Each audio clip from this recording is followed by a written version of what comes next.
That single text message, flashing on a stranger's phone, ignited a firestorm.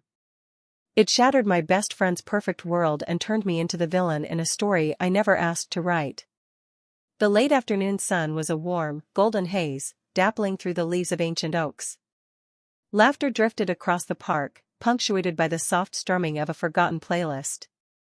But even in that idyllic setting, a quiet dread had been steadily coiling in my gut, tightening with every forced smile. His phone buzzed, a sharp vibration against the soft picnic blanket. Caleb snatched it up with that same easy, charming grin he always wore. He'd been dating my best friend, Chloe, for 6 months now, and she was utterly captivated. He turned the screen towards her, like he had nothing, absolutely nothing, to hide. "Look what my mom sent me," he chuckled, eyes twinkling. "A meme about gardening." Everyone around us, a small group of our usual friends, chuckled along.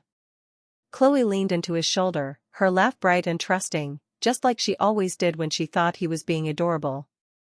I didn't laugh. I couldn't. I'd been watching him all afternoon. The way his eyes darted across the park, restless, always scanning. The way his fingers kept twitching towards his pocket, checking his phone even when he pretended not to. 3 months. It had been 3 agonizing months of watching my best friend fall deeper and deeper for someone who made my skin crawl every single time he opened his mouth. Another buzz. His smile, that infuriatingly perfect smile, flickered. Just for a second. But I caught it.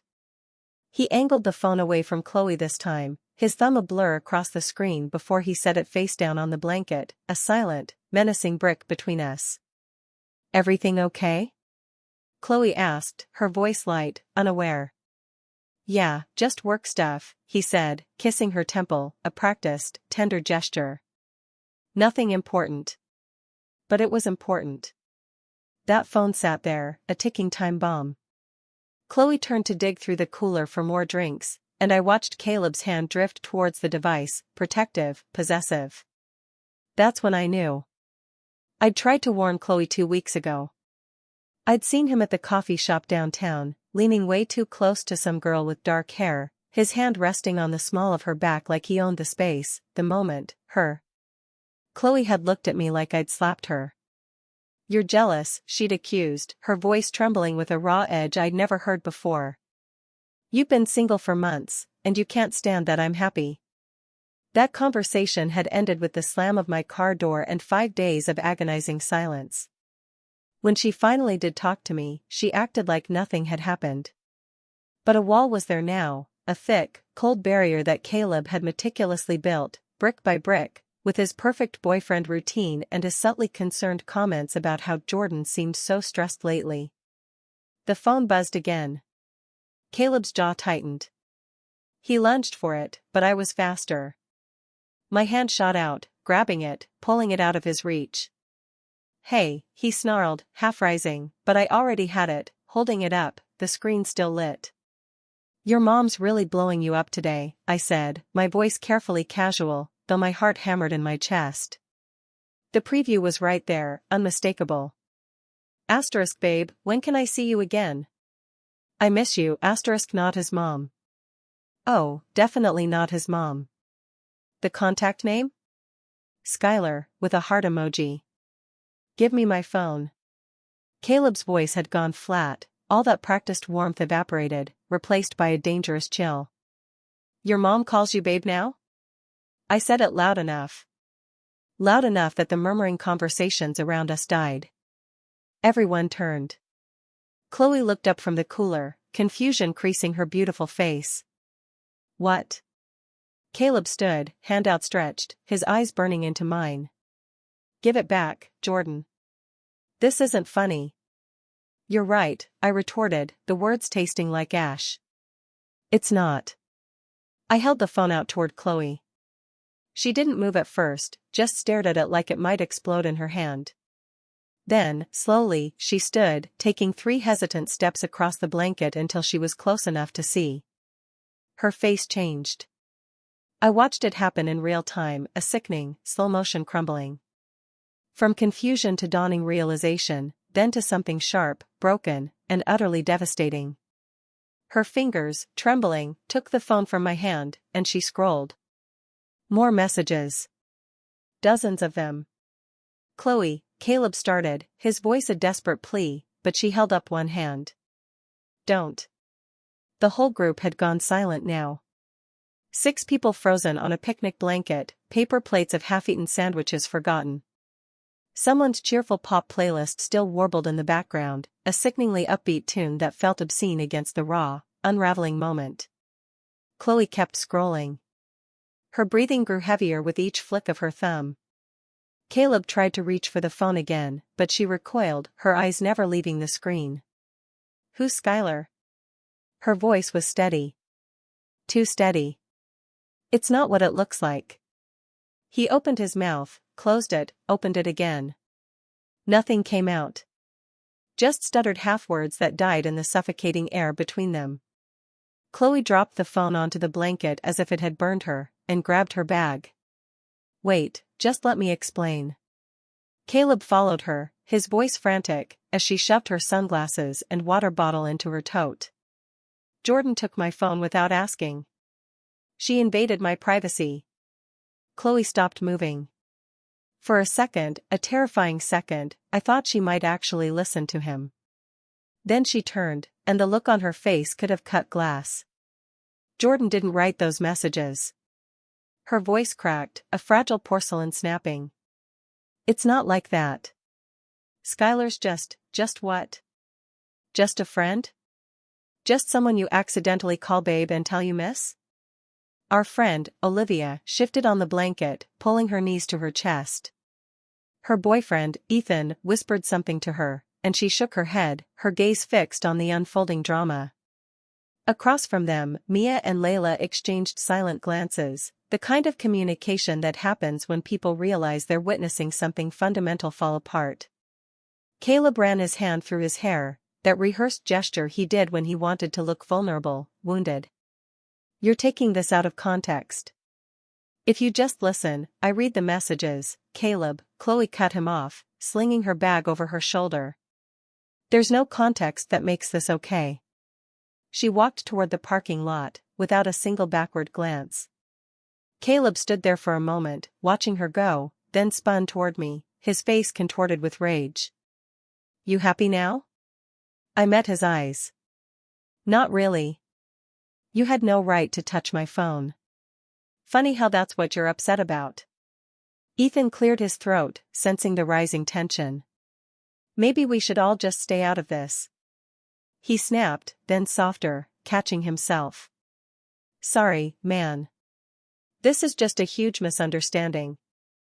But Ethan was already packing up his stuff, helping Olivia fold their blanket. Mia stood too, brushing grass off her shorts. Within minutes, the picnic was dissolving. People murmured excuses about needing to get going, avoiding eye contact with Caleb. Layla lingered near me as I gathered my things. That took guts, she said quietly. Or stupidity, I mumbled, the adrenaline starting to drain, leaving me feeling hollow. No. She glanced at Caleb, who was frantically typing on his phone, probably a damage control text to Chloe. You did the right thing. I wanted to believe her, but watching everyone scatter, feeling the immense weight of what I had just detonated, I wasn't sure there was a right thing anymore. Just necessary ones. I tried calling Chloe on my drive home. Straight to voicemail. Tried again an hour later. Same thing. By evening, I'd sent 3 texts, all variations of please talk to me and I'm sorry you had to find out like that. Nothing. My phone did ring, though. Olivia first. Is she okay? Ethan and I are worried. She won't answer my calls. Give her time, I sighed, running a hand through my hair. That's a lot to process. Then Mia. Caleb's blowing up the group chat. Says you've had it out for him since day one. I sat up straighter on my couch, a cold dread creeping into my bones. What group chat? The one without you and Chloe? Mia explained, her voice tight with disbelief. He made it like an hour ago. Of course, he did. What's he saying? That you grabbed his phone without permission. That Skylar's his coworker and the messages were taken out of context. That you've been jealous of their relationship and this was you trying to sabotage it. The worst part was how utterly predictable it all was. And people believe him? Mia hesitated. Some are staying neutral.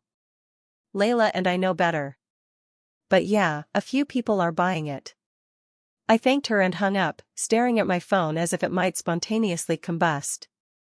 This was exactly what Caleb wanted. Chloe isolated. Me looking unhinged. And him, playing the victim so well that people forgot what actually mattered. Those messages weren't fake. That girl wasn't his coworker. And somewhere, in the dark corners of his mind, he knew I knew that. My phone buzzed. A text from Ethan. * Olivia wants you to know she's on your side. We both are. That guy's always seemed off to me. * At least there was that.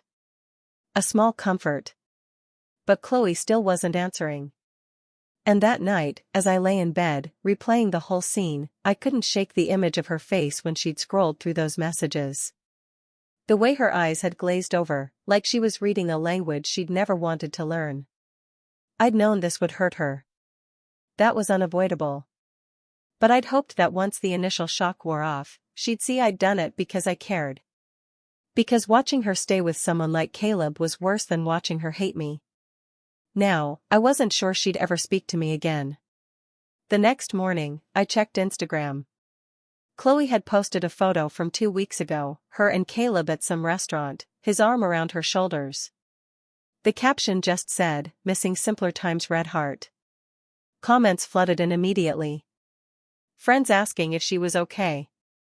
Acquaintances saying things like, "You two are so cute. Hope everything's alright."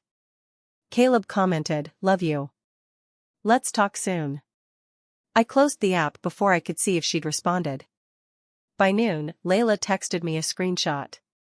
Someone had posted in the group chat Caleb created, asking if anyone else thought it was weird that Jordan had been so aggressive about grabbing the phone.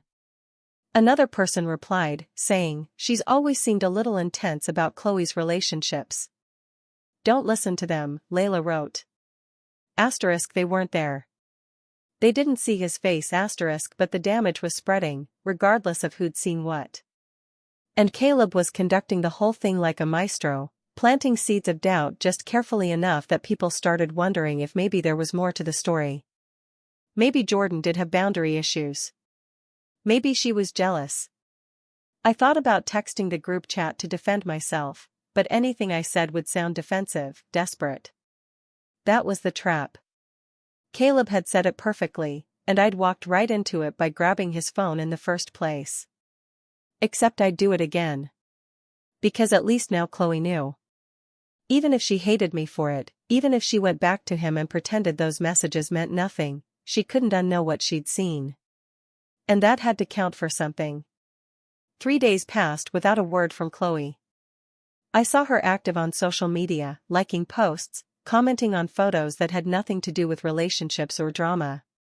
She was online, she just wasn't talking to me. Caleb, meanwhile, had launched a full campaign. Layla kept me updated on the group chat I'd been excluded from. He'd posted a long message about how hurt he was by the violation of privacy and how he'd always tried to be welcoming to me despite my obvious issues with their relationship. He painted himself as the patient boyfriend who'd tolerated my jealousy for months, and now I'd finally crossed a line. "It's like he's rewriting history," Layla said when she called me Tuesday night. "Half these people weren't even around when you tried warning Chloe the first time."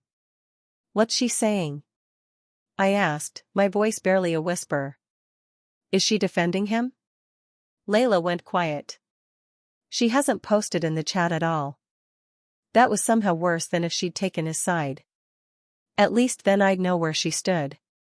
This silence felt like she was weighing options, measuring loyalties, trying to decide if our friendship was worth salvaging or if Caleb's version of events made more sense. I ran into Olivia at the grocery store on Wednesday. She gave me a sympathetic smile and asked how I was holding up. "Been better," I admitted. Ethan thinks you're brave. So do I. She hesitated, glancing around like someone might overhear. For what it's worth, Caleb's been texting Chloe constantly. I saw her phone light up at work yesterday. It was him every time. Is she responding? I don't know. She keeps stepping away to take calls, but she won't talk about it. I thanked her and finished my shopping in a haze. Caleb was isolating her, flooding her with his side of the story before she had time to process what she'd actually seen. And I couldn't do anything about it without looking like the obsessive friend he claimed I was. Thursday, I finally broke and sent Chloe another text. Not an apology this time, just the truth. Asterisk, I know you're angry. I know this is a lot, but those messages were real. He can spin this however he wants, but you saw what you saw. I'm here when you're ready to talk. Asterisk, she read it. The little indicator showed she'd opened it within a minute, but no response came. Friday night, Mia texted me a photo from someone's Instagram story. A group of our friends at a bar downtown. Chloe was there. So was Caleb. His arm was draped over her shoulders, and she was smiling, but it didn't reach her eyes. The caption said something about squad goals and had a bunch of heart emojis. She went back to him, Mia wrote. Or at least she's pretending everything's fine. I stared at that photo for longer than I should have. Chloe's smile looked painted on, the kind of expression you wear when you're trying to convince everyone, including yourself, that you're okay. Caleb looked triumphant, like he'd won some unspoken competition. Maybe he had. I wanted to be angry at Chloe for going back, for choosing him over the truth. But mostly, I just felt tired. She was allowed to make her own mistakes. I'd done what I could. Forced her to see what she'd been ignoring. If she wanted to pretend it didn't matter, that was her choice. Except it did matter, and pretending wouldn't make those messages disappear. Saturday morning, my phone rang. Unknown number. I almost didn't answer, but some stubborn flicker of hope, made me pick up. Hello? Jordan? The voice was unfamiliar. Female, younger sounding. Yeah, my name's Skylar. I think we need to talk. I sat up so fast I nearly dropped the phone. How did you get my number? Caleb's been calling me nonstop since the picnic, asking me to back up his story if anyone reaches out, telling me you're some toxic stalker who invaded his privacy. She paused, then added, but I saw the group chat screenshots. Someone added me to it yesterday, probably by accident. I read what he's been saying about you and it's not true.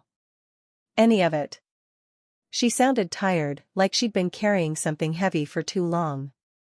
Caleb and I have been seeing each other for 2 months. He told me he was single. I didn't know about Chloe until I saw her Instagram after everything blew up. The pieces clicked into place. He lied to you, too, pretty much. And now he's trying to clean up his mess by making you look unstable and me look like a coworker who got the wrong idea. She laughed, but it came out bitter. I'm not doing that. I'm not covering for him. What do you want from me? Nothing. I just thought you should know you're not toxic. And if you need someone to back up your story, I will. I thanked her and hung up, my mind racing. Skylar had just handed me ammunition. Proof that Caleb's whole narrative was built on lies. But using it meant dragging this out further, making it messy, risking that Chloe would see me as vindictive rather than protective. Or I could sit on it. Let Caleb think he'd gotten away with it. Let Chloe figure things out on her own time.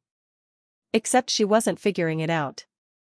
She was doubling down, clinging to the version of reality where Caleb was the victim and I was the villain. And every day that passed cemented that story a little more.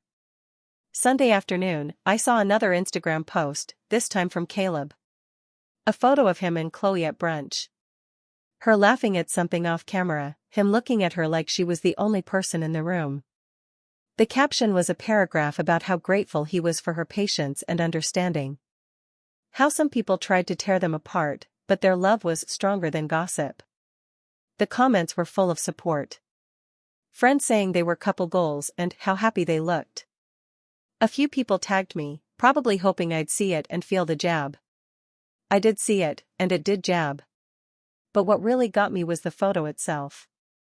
Not Caleb's performative caption or the supportive comments. It was Chloe's laugh. The way it looked genuine in the photo, but felt wrong somehow, like she was trying too hard to prove everything was fine. I'd known her for 8 years, long enough to recognize when she was faking it. Layla called me that evening. Did you see his post? Unfortunately. It's so manipulative. He's using her to rehabilitate his image. I know. Her voice was heavy. So, what are you going to do? I thought about Skylar's call. About the proof sitting in my phone that could dismantle Caleb's entire story. About Chloe's fake laugh and painted-on smile. I don't know yet. But I'm starting to realize that staying silent isn't protecting Chloe. It's protecting Caleb. And the longer I waited, the harder it would be to undo the damage he'd already done. Monday morning, I woke up to a text from a number I didn't recognize. Asterisk, you need to stop harassing Caleb and Chloe. What you did was wrong, and everyone knows it. Asterisk, I deleted it without responding. Then another came an hour later. Different number. Asterisk, jealous much. Get a life. Asterisk, by noon, I'd received 5 messages from strangers. All variations on the same theme. Caleb had clearly shared my number in that group chat, painting me as the villain who needed to be put in her place. People I'd never met were messaging me like they knew the whole story, like they'd been there at the picnic and witnessed me commit some unforgivable crime. Mia called, livid. He posted your number in the chat. Said people should reach out to you if they had concerns about your behavior. I reported it to the group admin, but the damage is done. Who's the admin? One of his friends from work. Someone none of us really know. Of course. Caleb had stacked the deck from the beginning, creating a space where he controlled the narrative and everyone else just played along. I blocked the random numbers and tried to focus on work, but concentration was impossible. Every notification made me tense up, wondering if it was another stranger with an opinion about my character. By Wednesday, I turned off notifications entirely and stopped checking social media. The silence was almost worse than the harassment because I knew things were still happening. People were still talking. Caleb was still spinning his story, and I was just sitting here letting it happen. Skylar texted me Wednesday afternoon. Asterisk, he showed up at my apartment last night. Asked me to delete all our messages and tell people we were just friends if anyone asked. Said he'd make it worth my while. Asterisk, what did you say? I typed back instantly. Asterisk, I told him to leave, but he kept insisting, saying you'd ruined his life and he just needed help fixing it. Like I owed him something. Are you okay? Asterisk, I'm fine. Just wanted you to know he's getting desperate. Asterisk, desperate meant dangerous. When people like Caleb felt cornered, they didn't back down gracefully. They escalated. And I was starting to see the shape of his plan. Isolate Chloe, discredit me, silence Skylar. Create a version of reality where he was the victim and everyone else was either mistaken or malicious. Thursday night, Layla called with more bad news. Caleb's telling people you've done this before, that you have a history of trying to break up couples because you're bitter about being single. That's not even remotely true. I know that, but he's got people believing it. He's bringing up that time you warned Chloe about him as proof that you've always had it out for their relationship. I warned her because he was cheating. We know, but he's twisted it into you being obsessive and jealous. And now that Chloe's back with him, it's easier for people to believe his version. I wanted to scream. Every move I made, every attempt to expose the truth, just gave Caleb more material to work with. He'd turned my concern into obsession, my evidence into an invasion of privacy, my friendship with Chloe into some toxic jealousy narrative. And people were eating it up because his story was simpler, cleaner, easier to digest than the messy reality that their friend was dating someone who lied to everyone. Friday afternoon, I ran into Ethan at a coffee shop. He waved me over to his table, and I almost kept walking. I was tired of explaining myself, tired of defending actions that shouldn't need defending. But something in his expression stopped me. "Sit," he said. "Please." I sat. "Olivia and I have been talking about everything. About Caleb's story and your side and just trying to make sense of it all." He stirred his coffee. Absently. "The thing is, his story doesn't add up. He keeps changing details. Last week he said Skylar was a coworker. This week he's calling her an old friend. Yesterday he told someone she was his cousin." "His cousin?" "That's what I said." "Who calls their cousin babe?" Ethan leaned forward. "Look, I know you probably feel like everyone's turned on you, but some of us are paying attention. And what we're seeing is a guy who can't keep his lies straight." "Does Chloe see it?" Ethan's face fell. "I don't know. She won't talk about it. Every time someone brings up the picnic or asks about you, she changes the subject. It's like she's pretending none of it happened, because that's what he wants. If she doesn't acknowledge it, it didn't happen. If nobody talks about it, his version becomes the only version."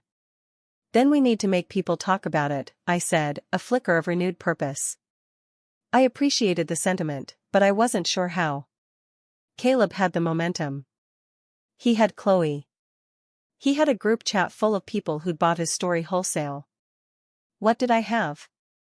A call from the girl he cheated with and a handful of friends who believed me but couldn't change the narrative on their own. Saturday morning, things got worse. I opened Instagram to find that Caleb had posted a long statement. It was carefully worded, hitting all the right notes of vulnerability and hurt. He talked about privacy violations and false accusations, about how hard it was to defend yourself when someone was determined to destroy your reputation. He never mentioned my name, but he didn't have to. Everyone knew who he was talking about. The comment section was brutal. People I'd known for years were calling me jealous, obsessive, unhinged. Strangers were weighing in with hot takes about boundaries and toxic friendship dynamics. A few people defended me, but their comments got buried under the avalanche of support for Caleb. Chloe had liked the post. That hurt more than all the comments combined. Layla sent me a screenshot from the group chat. Someone had suggested organizing a support gathering for Caleb and Chloe. A chance for their friends to show solidarity after everything they'd been through. The subtext was clear. This was about choosing sides. And if you showed up, you were choosing them. "Are you going?" I asked Layla. "No. Neither is Mia. Ethan and Olivia are still deciding, but they're leaning toward no." "Tell them to go." "What?" "If they go, they can see what's actually happening. Watch how Caleb acts when he thinks he's won. Maybe they'll notice something that can help." Layla was quiet for a moment. "You're not giving up on her, are you?" "On Chloe? No." I stared at Caleb's Instagram post, at all those comments from people who didn't know the truth. But I can't keep playing defense. He's controlling the narrative because he's the only one talking. So maybe it's time to change that. What are you going to do? I thought about Skylar, about the messages she still had, about Caleb showing up at her apartment, desperate to erase evidence, about Ethan's observation that his story kept changing. I'm going to let him keep talking. And eventually, he's going to contradict himself so badly that even Chloe won't be able to ignore it. Ethan called me Tuesday morning. "You were right about watching him." "What happened?" "We went to that support thing on Sunday. Caleb spent the whole time playing victim, talking about how betrayed he felt." Ethan paused. But then someone asked about Skylar. Who she was, how they knew each other. And Caleb said she was a friend from college who'd gotten the wrong idea about their friendship. College? That's what I thought. Because last week he told me she was from his gym. And before that, he said she was a coworker. Ethan's voice dropped. So I asked him which one it was, college, gym, or work. And he got defensive. Said I was interrogating him just like you did. What did everyone else do? Most people didn't notice. They were too busy sympathizing with him. But Olivia caught it, and so did Mia, who showed up late and heard the whole thing. It was a small crack, but it was something. Caleb's story was starting to fracture under scrutiny, and people who'd been paying attention were noticing the inconsistencies. Wednesday afternoon, Skylar texted me again. *I got a weird message today. Someone asking if Caleb and I went to college together. What did you say? I told them no. That we met through a dating app 2 months ago, and he told me he was single. She sent a screenshot of the conversation. I don't know who this is, but they said they were fact-checking something Caleb told them. I recognized the number. It was Olivia. She was digging, quietly verifying Caleb's claims and finding holes. Thursday, Layla forwarded me another screenshot from the group chat. Someone had posted a question about the timeline. If Skylar was just a friend who'd misunderstood things, why were the messages so recent? Why were they talking about meeting up if they were supposedly just casual acquaintances? Caleb's response was vague.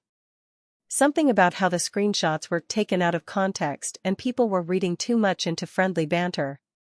But the damage was done. People were starting to ask questions instead of just accepting his version. Friday night, Mia called. I talked to Chloe today. First real conversation we've had since the picnic. I waited, not wanting to hope too much. She's not okay, Jordan. She's pretending she is, but she's not. She kept saying, Caleb explained everything, that you misunderstood, but she couldn't look me in the eye when she said it. Mia sighed. I asked her if she believed him, and she said she wanted to. Not that she did, that she wanted to. Did you tell her about the inconsistencies? I tried. Mentioned the college thing, the gym thing, the coworker thing. She got quiet. Then she said maybe he was confused because everything happened so fast.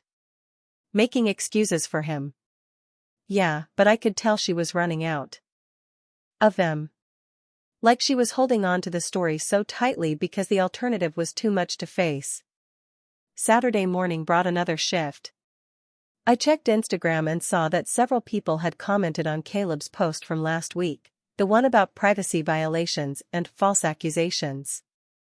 But these new comments weren't supportive. They were questions. Wait, I thought Skylar was your coworker? Didn't you say she was from your gym last week? Can someone explain the timeline here? I'm confused. Caleb had deleted some of the questions, but not before others saw them and started asking their own.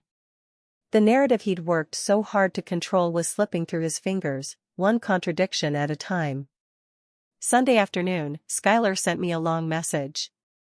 I've been thinking about what you said, about how staying silent protects him, and I don't want to do that anymore. I have all our messages saved, dates, times, everything.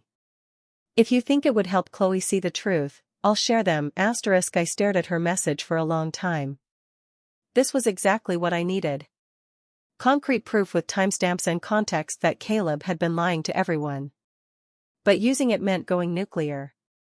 It meant publicly humiliating him and potentially embarrassing Chloe even more than she already was. Before I could respond, my phone rang. It was Ethan. You need to see this. He sounded urgent. Caleb just posted something and then deleted it really fast, but I got a screenshot. He sent it through. It was a long rant, clearly typed in anger, about how exhausting it was to defend yourself when nobody believed you. How some people were so determined to see the worst in you that they'd twist everything you said. How he was tired of being the villain in someone else's story. He's cracking, Ethan said.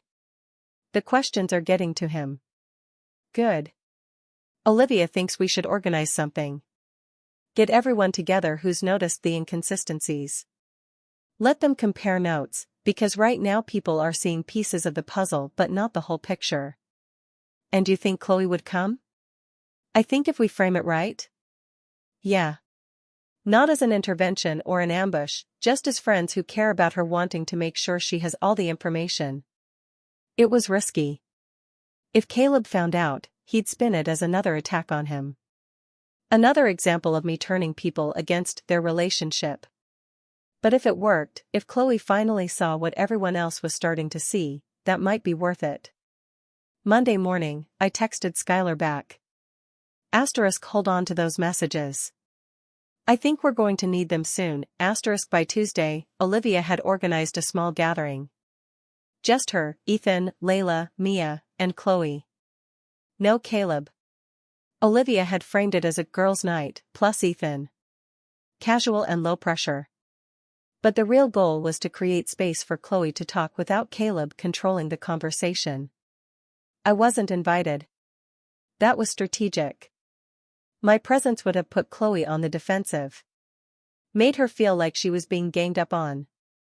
But Layla promised to text me updates. She came. Layla wrote around 8 p.m.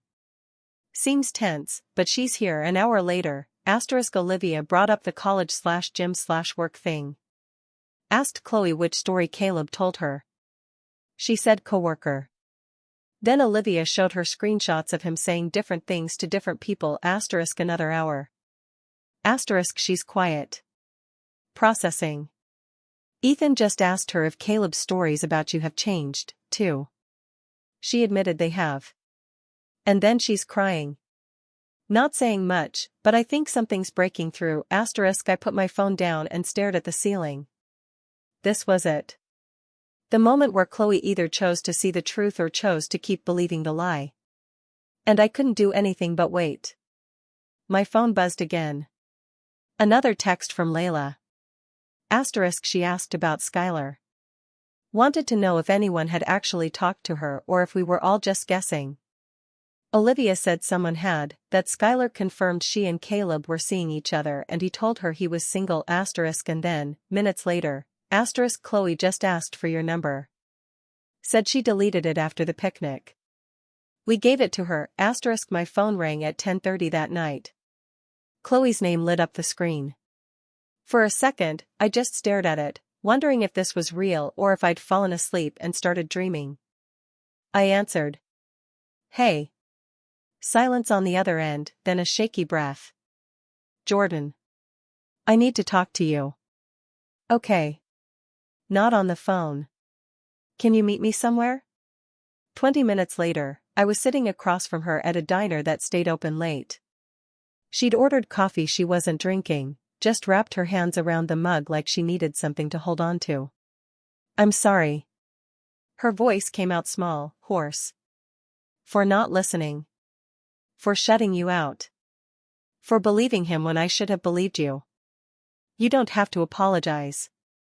Yes, I do. She looked up, her eyes red-rimmed. You tried to tell me, and I made you out to be the bad guy. I let him convince me you were jealous, that you had some agenda, and the whole time he was the one lying. I reached across the table, put my hand over hers. He's really good at it. That's what makes people like him so dangerous. Olivia showed me screenshots tonight of him saying different things to different people about Skylar. College friend, gym acquaintance, coworker, cousin. She laughed, but it sounded broken. Cousin. He actually told someone she was his cousin. I know. And I kept making excuses for him.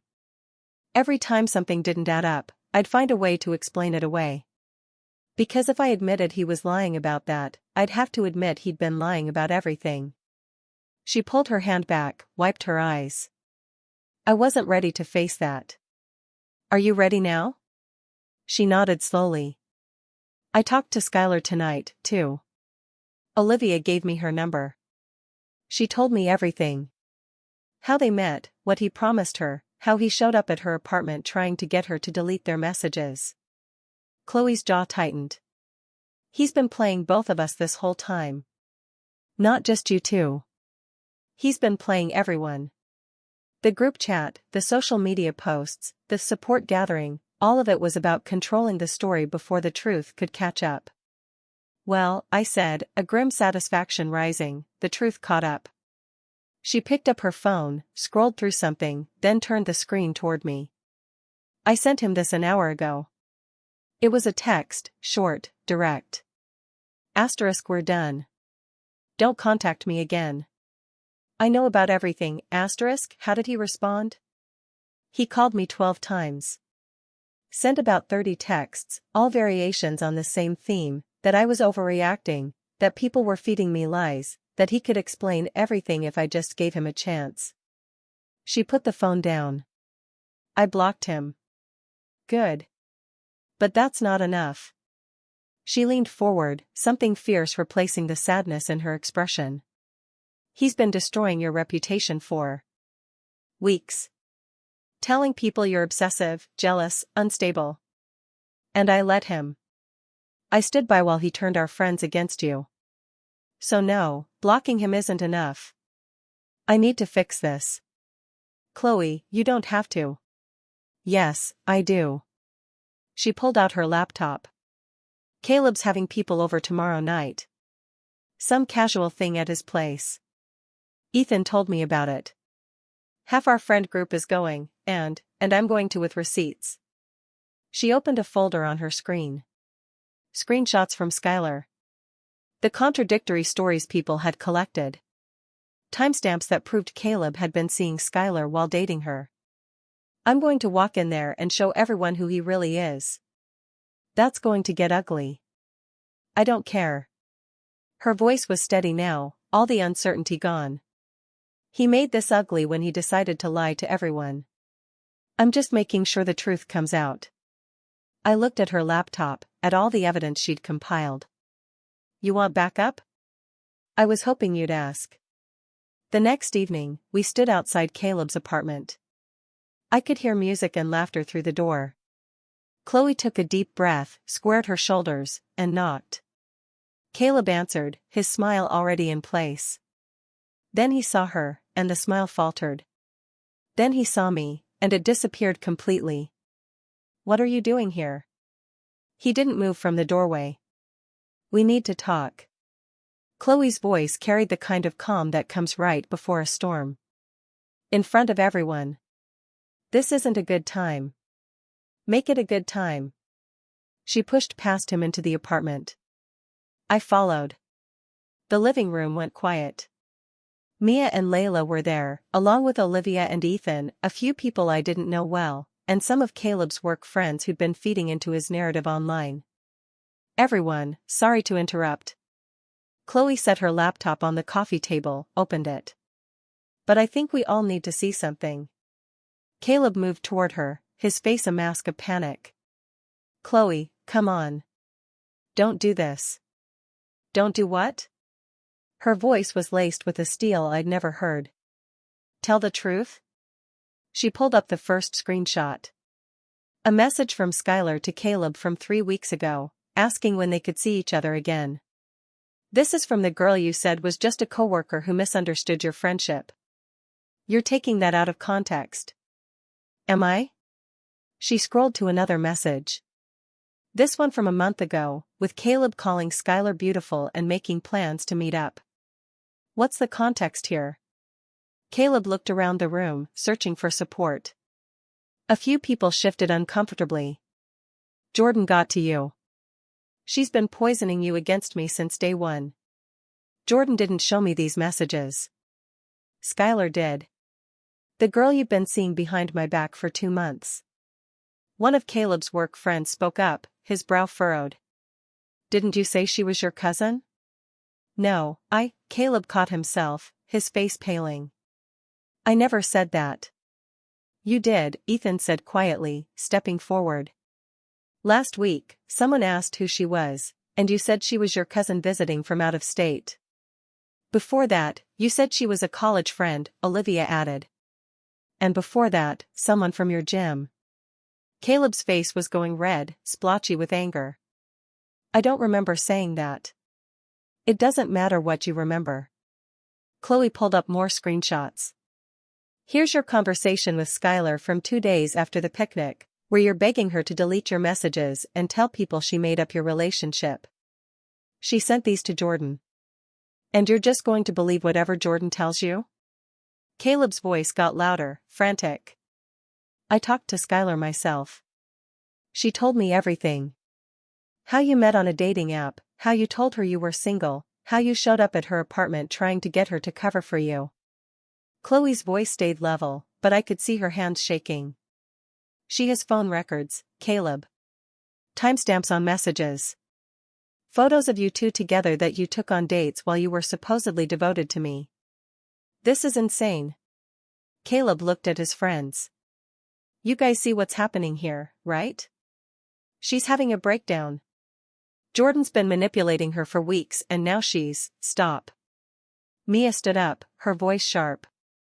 Just stop talking, because every word out of your mouth right now is making this worse.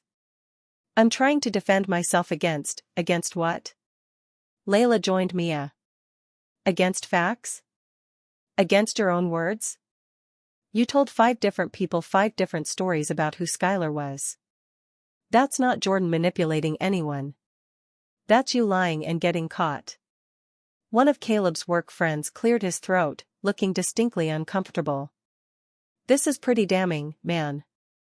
I thought you said the messages at the picnic were taken out of context. They were. Caleb was scrambling now, sweat beading on his forehead.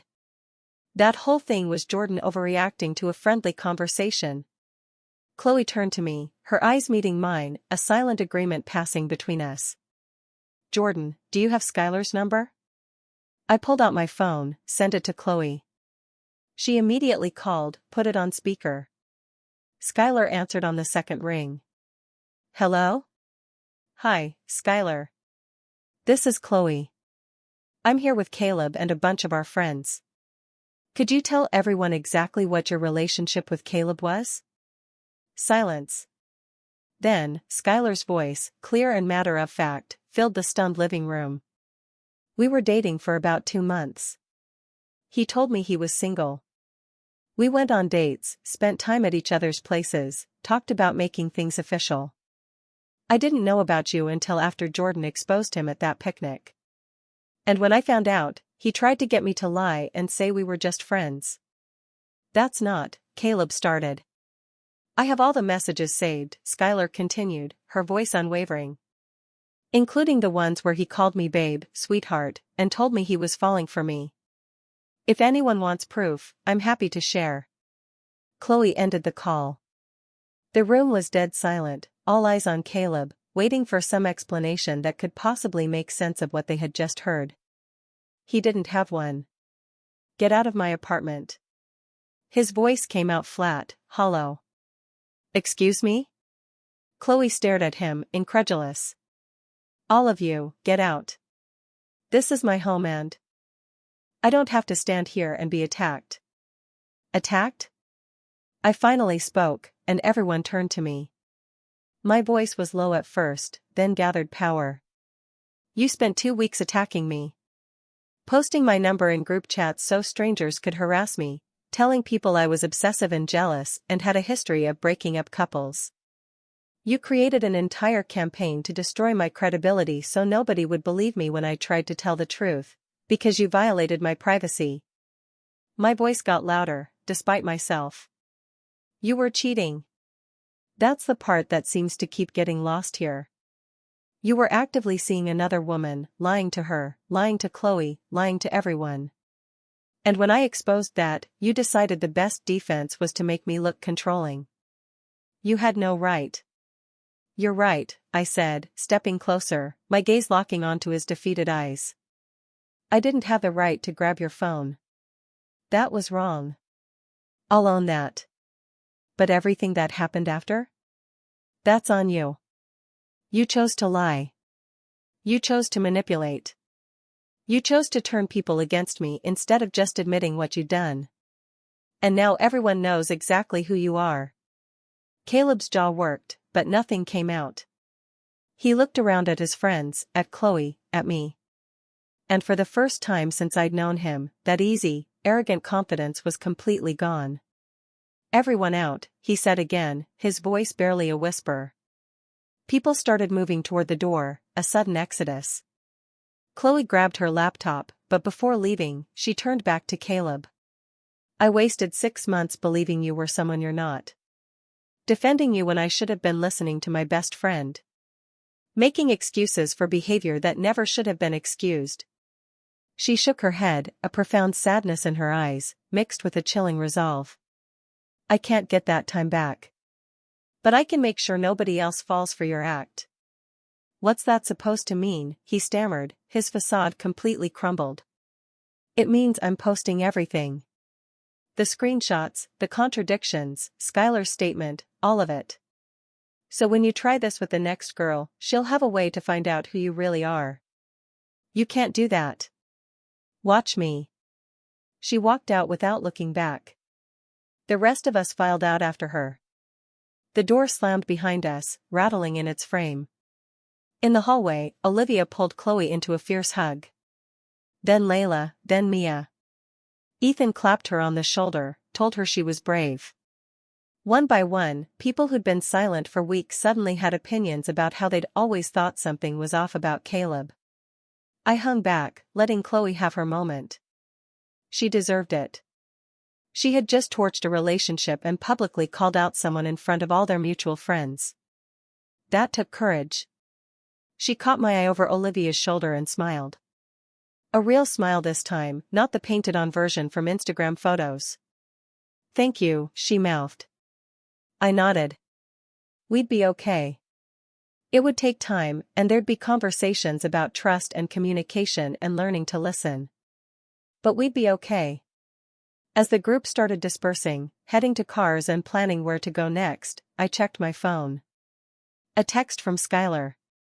Did it go well? Better than expected, I typed back. Thank you for speaking up, thank you for not letting him get away with it. I put my phone away and walked out into the parking lot.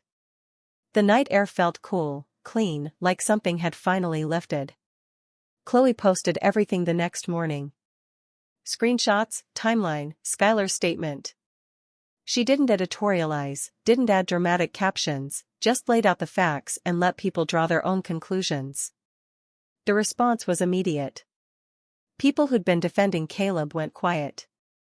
Others who'd stayed neutral started commenting, saying they should have spoken up sooner. A few people apologized to me directly for believing his version of events. Caleb deleted all his social media by noon. He's blocked me on everything, Chloe said when we met for coffee that afternoon.